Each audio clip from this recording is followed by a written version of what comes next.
How can you rapidly add thousands of qualified leads to your email list almost overnight?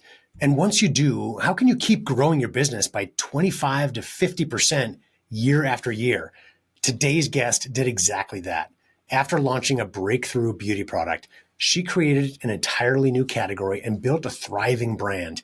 In this interview, she pulls back the curtain and shares powerful, proven strategies that can help you accelerate your business growth. Are you looking for new ways to make your sales grow? You've tried other podcasts, but they don't seem to know. Harvest the growth potential of your product or service as we share stories and strategies that'll make your competitors nervous. Now, here's the host of the Harvest Growth Podcast, John LeClaire. Welcome back to the show. Today, I'm really excited to be speaking with Salome Salehi, and she is the founder and also is known as the Fairy Fuzz Mother. You'll understand that as we get into the story about her product, what it is, how she developed it. She's got some really interesting stories to share with us today. First of all, welcome to the show today. Thanks so much for having me, John. I'm so excited to be having this conversation. So let's jump in and talk about Sugar, which is the name of your company, and what the product is and how you came up with the idea. Yeah, for sure. So being a girl with sensitive skin and of Middle Eastern origin, I definitely struggled with hair removal throughout my whole life. And if I don't know how much hair removal you do, John, but I will say if you talk to any woman about her hair removal experience, it always sucks. Like no one is like, oh my God, that was such a great experience. I loved getting the wax or shaving, or there's always like so many pain points that come with every method of hair removal, whether it's like laser being super expensive and not working 100%, or, you get injuries from waxing, you get ingrowns and like a million other things from shaving. So for me, I was like, there has to be a better way. And the way I came up with Sugar is it's actually one of the oldest methods of hair removal. And I was in Europe. I went to the salon, experienced it, and I was like, oh my God, where has this been my whole life? And why doesn't anybody know about it? But the more research I did, the more I realized that it's just kind of coming into the professional markets. And the professional formulas required like 40 hours of training for estheticians. So I really wanted to make something easy. And I don't have an esthetician background, but I wanted something that thinking back to like my 10, 11-year-old self who was self-conscious about the hair on my legs and swim, something that my 10-year-old self can use. And, I could be safe knowing that, it's like easy and safe, and she's not going to nick herself and be bleeding all over the place, and it's not going to be painful. That was the main thing. So what I did was I took what was existing and I started working on reformulating it for at-home use. And that was a really fun journey. We've partnered with a lab. And after about 9 months and various iterations, we came up with a process that makes it. And for those of you listening, you might not see it, but this is what it is. It's in a little jar. And what's really cool about sugaring is that it's applied by hand. So you don't need strips. You don't need spatulas. It's all natural. It's biodegradable. And if you heard from the clink of me putting this down, our jar is actually glass, which is infinitely recyclable. So, that's kind of where we landed and went to market we've been in market about 5.5 years now. Oh my God. Has it been 5.5 years? Yes. Yes. So talk to me about the difference a little bit more in detail about between sugaring and traditional waxing that I'm sure a lot of our audience is familiar with. For sure. And, when you look at sugar wax and conventional wax, they look very similar, but literally everything about it is different. And what makes sugaring really special is that our sugar wax actually doesn't bind to skin cells, not living skin cells. It only binds to dead skin and hair, which are very similar in molecular structure. So that means that you're not ripping off a layer of skin. When you use any conventional wax, you're actually removing a whole layer of skin, which is why an esthetician can't go over the same area more than once, because then you start compromising the skin's barrier function. So not only are you not removing living skin, but it's also like way less painful. Like if waxing is like an 7 or 8 on the pain scale, sugaring might be a 1 or a 2, if that at all. And that also means that like people who have sensitive skin, like I did, or have other like skin barrier issues, can actually very safely use this. And I'll give you an example, like PCOS. Women that have PCOS, which is polycystic ovarian syndrome, they often develop hirsutism, which is accelerated hair growth in places you don't typically see hair on women. And with that imbalance in hormone, you also have acne, which usually accompanies it, like 8 out of 10 times. So the acne is causing your skin, like the face area, to be really, really sensitive, and you can't wax it. You can't put hot things on it. You can't shave it because the skin is also surfaces uneven. But you can absolutely sugar it. And I didn't have experience with PCOS until I started hearing the stories of our customers. But like sugaring, it's so gentle on the skin that people with certain skin conditions. Another thing I didn't know is that some people have allergies to nickel, so they can't shave, they can't use razors, and they have really sensitive skin. So all of these things that make that make hair removal more painful than it already is, like eczema, psoriasis, they can sugar. So we've created a solution for those people who can't, or it would be very difficult to use conventional methods of hair removal. And also, like, I love that we've just created a product that is like painless, has results that last way longer, almost twice as long as waxing. And there's a reason for that. But you're removing the hair from the follicle.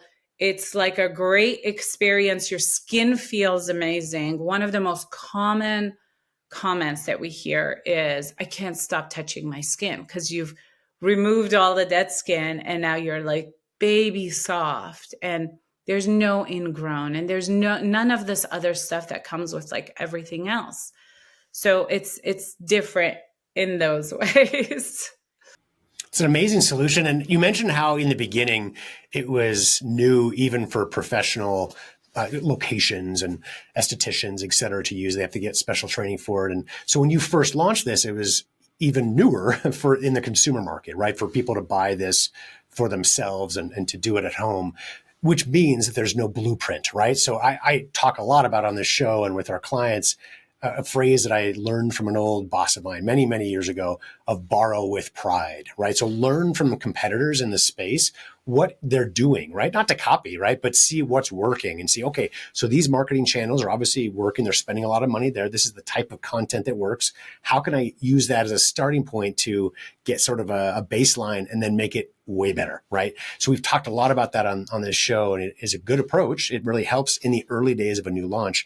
But when you've got a brand new product like yours that is really unique in the space, people aren't searching for it, but you also don't have a blueprint or examples to look at. So help us understand, Wimby, what was the first success that you had as you brought this to market, really the first kind of turning point that turned this into a success? Yeah, so let's talk about that, because I know that borrow with pride is definitely a philosophy that helps a lot of us get started, right? Especially when you're in uncharted territory. It's almost like a lifeline, right? Like, this is how it was done. But the other side of it is that when there isn't a blueprint, you have an opportunity to create a new category. And this is a little bit more of I learned this when I was in the tech space, where when you can create a new category, you can really dominate that category. And that was always the outlook for me from the beginning, is recognizing that our product is in a category of its own. And, that definitely poses some setbacks. Not having a blueprint is just the beginning of it. But it also poses this opportunity where we can now really define the space that we're in.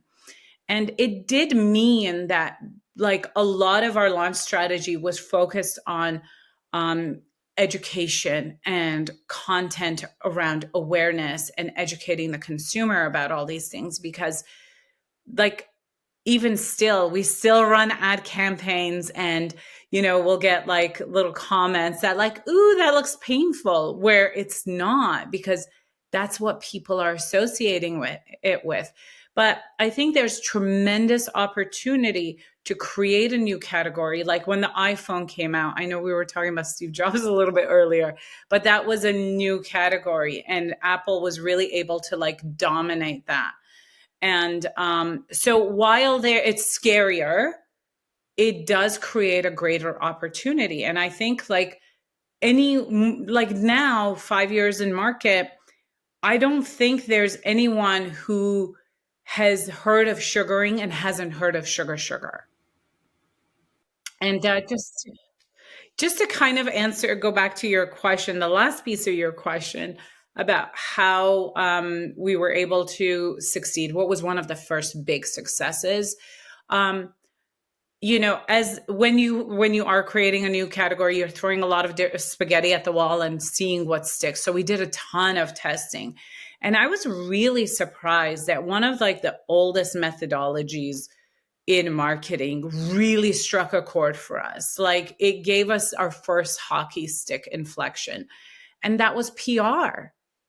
Getting editors to talk about it. And, it really tied into that original intention of educating the customer. And it really worked for us through editorial.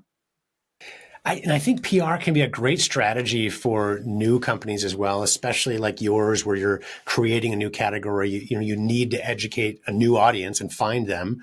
And it can be free, or relatively, right? Eventually, as we grow, we need to bring in a PR agency, and there's a cost behind it, et cetera. But in the early days, it takes time, right? It's reaching out and learning how to contact in the right way, but reaching out to potential writers or show producers, et cetera. And we've had many clients, as you mentioned, have that hockey stick early on, because it doesn't have to take a lot of dollars. It takes some. You got to prepare maybe a sizzle video or things like that, potentially, but it's not like buying media, which can really scale up the business as well. But in the early days, you may not have the funding to do it. You talked about education. I want to dive deep on that a little bit, because I know one of the early things you did was you created an online summit. I believe it was called the Natural Beauty Summit.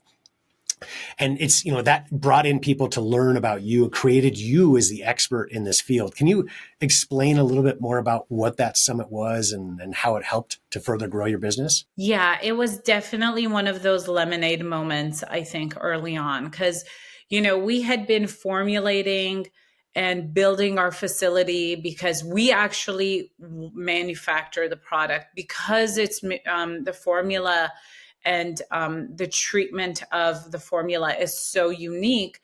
We spent, like, over a year, like, just in development of product and our facility. So when we did our first, like, our soft launch, which was, to our family and friends, it was 4 days before the COVID shutdown. So here we have this brand new facility. We've just opened, and, like, not even a week later, we have to close everything.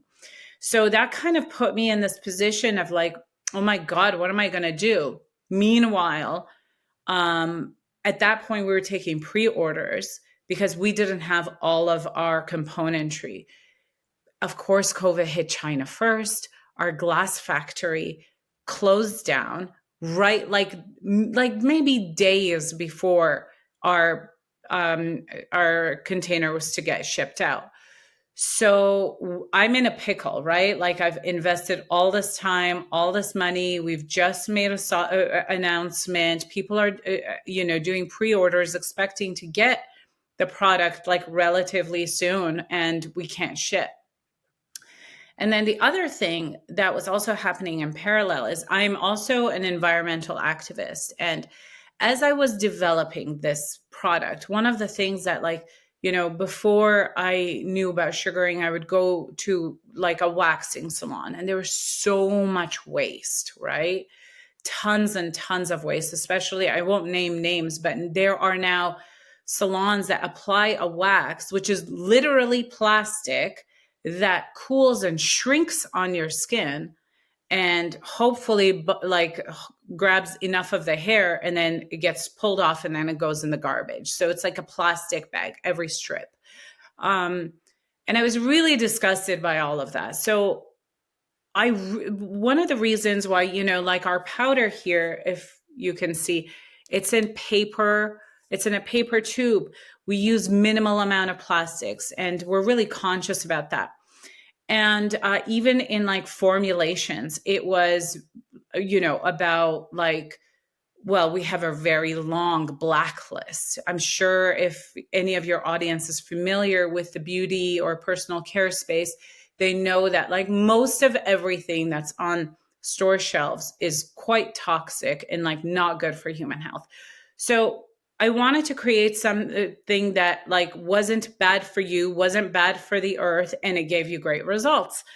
And I learned a ton along the way with all the chemists and the formulators that we were working with. And we ended up landing with a contract manufacturer in France for two of our other products, the cleansing water and the serum. They're literally like farm to lab. They've been doing it like so all of that is to say that I was also in a place where I realized that most people don't realize that some of the things that they're using, how bad it is for them. So here I am, I'm at home. Our facility is closed. We just did a soft launch. I'm new to an industry for the first time in a long time. I've worked with a lot of industries, but first time really in beauty. And how am I going to use this time, right? And what I realized is that I've accumulated all of this expertise on formulations, ingredients, packaging, all of that. And I also have not really established myself in this space. So I decided to create an online summit. That's when we were all online trying to like figure out like, how to be healthy, how to avoid COVID, how to. And I created this natural beauty summit and I invited other experts that could, shed more light on some of these topics. Like, wellness, ingredients, pharmacists, researchers, formulators, chemists, all doctors. And that's what I kind of created the summit around. And though I was obviously talking about sugar is the sponsor of Natural Beauty Summit. And, we made offers at the beginning and at the end of those interviews.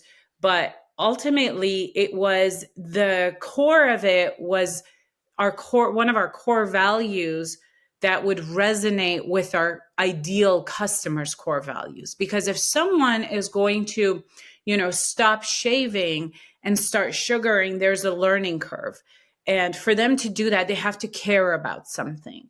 And that's when I was able to, create this content and really create that value, which not only positioned me as also an expert in the space and aligned me with all these really amazing people, but it really like connected those dots of like, okay, here's sugar with these like environmental wellness values here, and here's a summit. And if you're watching the summit, you care about those values. So it becomes like a natural connection.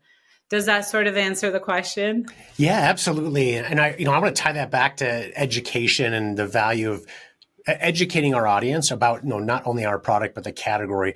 So it really propels you to become the expert in this field. So they look at you not just as a seller of products, but really someone who's trying to help them. And I think it's a great learning for our audience to think about whatever industry they might be in, how can they do something similar? It may or may not be a summit, right? But how can you put yourself forward as the expert in the field? And frankly, it's one of the reasons I love doing this podcast and interviewing, a little bit longer format, because it allows you as the product marketer to share the full story behind this and really become, to share not only with our audience, but with yours as well, how you are the expert in this field. And again, more than just a soundbite of 30 seconds, right? It's a longer bit to, okay, people that listen to this, they know your stuff now, right? And I think it's such an important part of marketing to get some form of long form content out there, whether it's being on podcasts like you're doing, or running a summit. It might be, blogs. It could be anything depending on what your interest levels are and what your affinity is towards. So you can share your expertise with others in an educational format. I want to turn that into content a little bit, because, since that date, that was fairly early on in your operation, right? You were a relatively new company at the time. And since then you've grown, I believe, 25 to 50% every year since then, which is phenomenal. You started the hockey stick and really kept it going. And I believe one of the ways you've done that, as we talked before, is through content. And I'd love for you to talk about, what form of content marketing now works best for your business to continue your growth. Yeah. So just to give your audience a little bit of context, I have been a marketer for more than 20 years. I studied marketing. I've held every position from coordinator to VP in marketing roles across various verticals. And I even taught marketing in college. So I was a college instructor for a while. That was so much fun.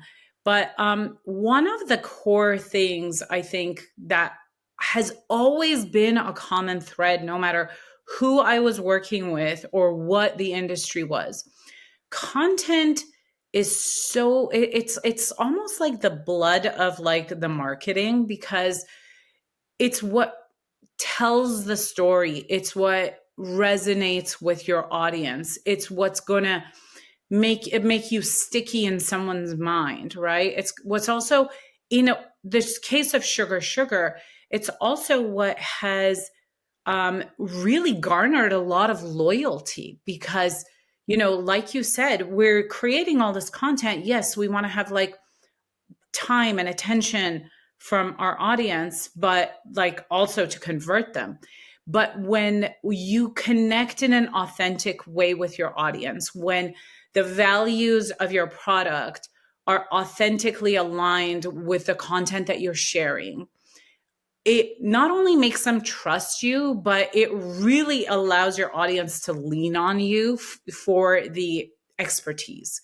So they know that when we're telling them something, it's true, because of, some of the longer format content. We've shown that we understand the science of the products at a much deeper level than any other brand has ever communicated with them before, right?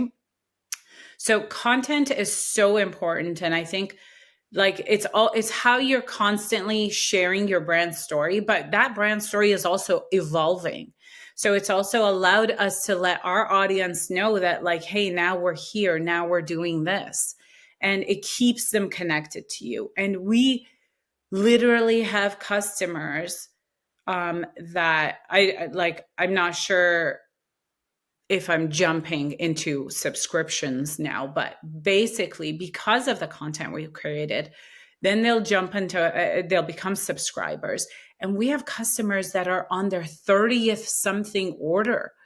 And I don't think a lot of beauty brands or personal care brands can say that I've sold more than 30 units to one customer. You know what I mean? So content is really how you're building that relationship with your customer and your audience. And that kind of ties into the long-term or lifetime value of your customer as well. If you can think of that first transaction not as, what's your price point on your main product? The jar itself is $36, and then our biggest bundle, which is 4 products in a kit, is $129.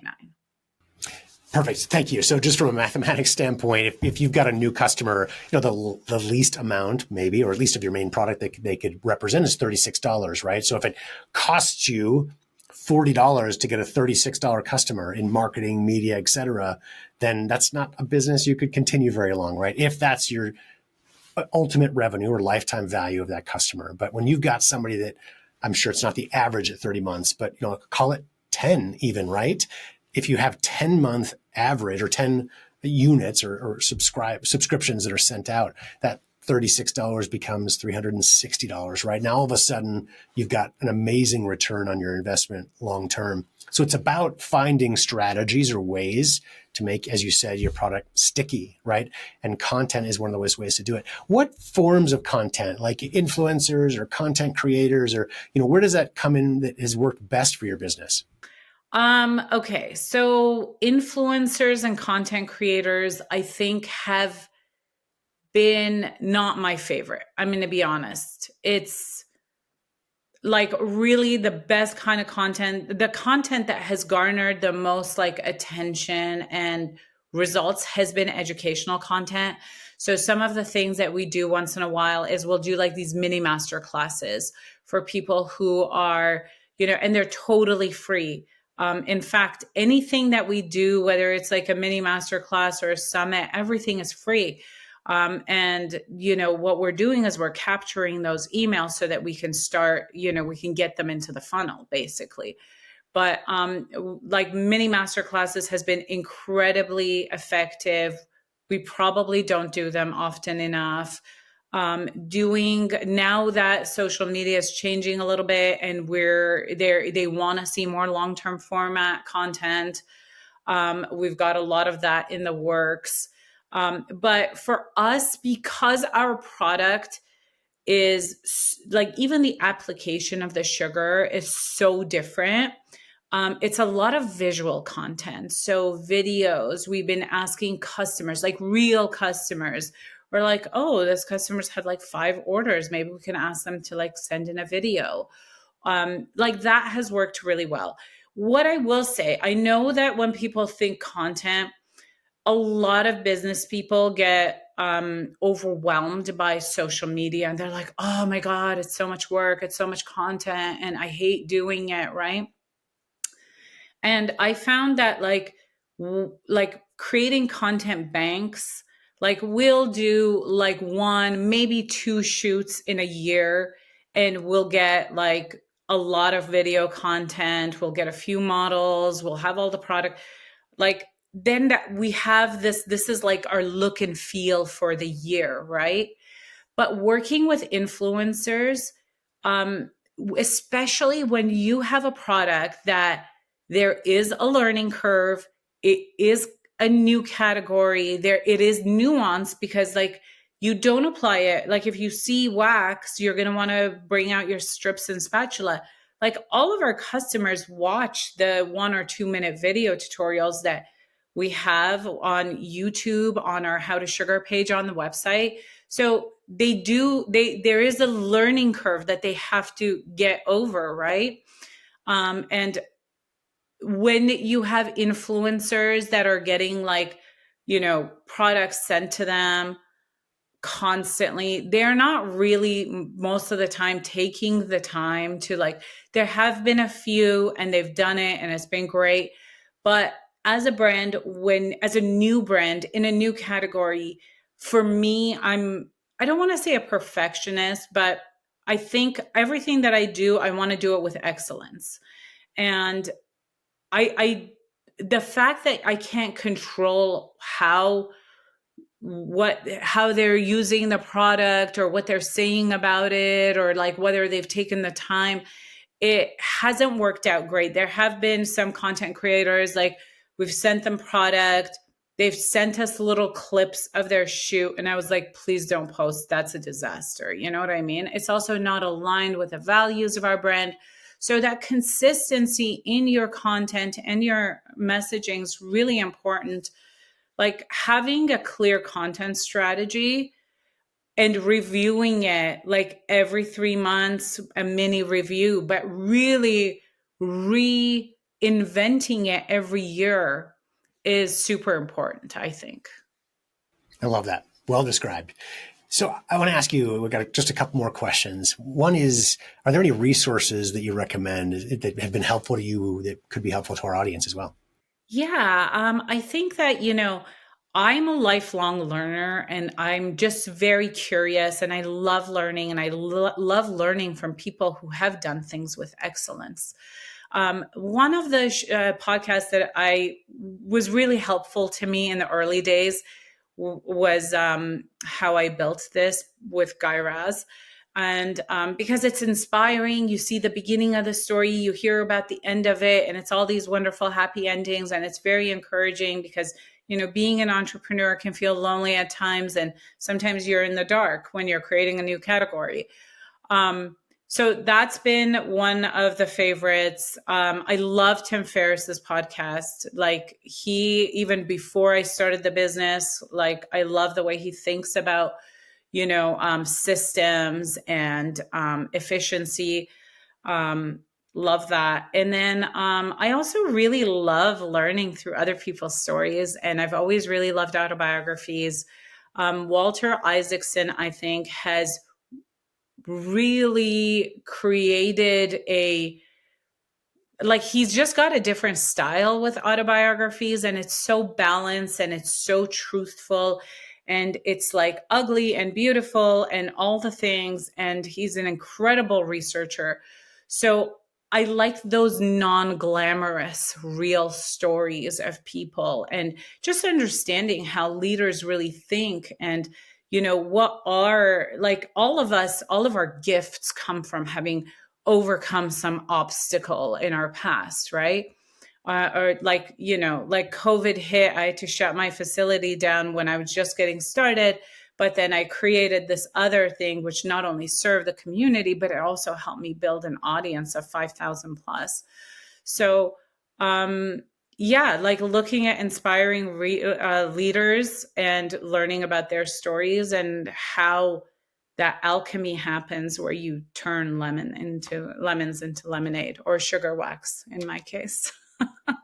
Yeah, I couldn't agree more. I think these books can be very entertaining, but really enlightening to see the journeys they've taken. And not that we're going to, same thing as we talked about before with Borrow with Pride, not that we're going to follow the same journey in any way, but you can get little nuggets. Like, I love the way that they had this style of innovation, or the way that they manage employees, or the way they work through or overcome trials, et cetera. And it can be, I think, very effective at building ourselves up by learning from others in pieces, right? We're not going to follow everyone exactly, but we can certainly learn pieces from others. Well, is there any question I didn't ask you that you think could be helpful for our audience?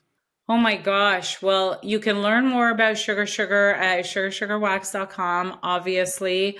And I think that one of the things that I always like to share with other entrepreneurs, and I think it's a little bit of a different paradigm, is entrepreneurship isn't for everyone. I know we're in a time that really encourages everyone to become an entrepreneur, but it's not for everyone. And I think it's great to be real with yourself about is this thing that I want to do out of passion? Is this a side hustle? Is this a passion project? Or am I going to go all in? And am I ready to wear all of those different hats and deal with all of the uncertainty? And, I think this is the one thing that I see, especially with female entrepreneurs, because we have this creative nature. We all want to start a business. But just, I think it's important to have a good, real self-talk. And that's the one last thing I would like to leave your audience with is it is a hard journey and it's not for everyone. And don't feel bad about it if it's not for you, because, when you're not the leader, you can always support other leaders. And I think that's just as important. Well said. Salome, I really appreciate your time today. And I do want to encourage our audience, please go check out sugarsugarwax.com. As always, if you're driving, it's in the show notes. You can get it at harvestgrowthpodcast.com. And also for our audience, did you know you can meet with a member of my team absolutely free for a 30-minute strategy consultation? We've launched and grown hundreds of products since 2007 and learned some of our strategies while growing OxyClean back in the Billy Mays days. We're here to help, so please go to harvestgrowth.com and set up a call if you'd like to discuss further.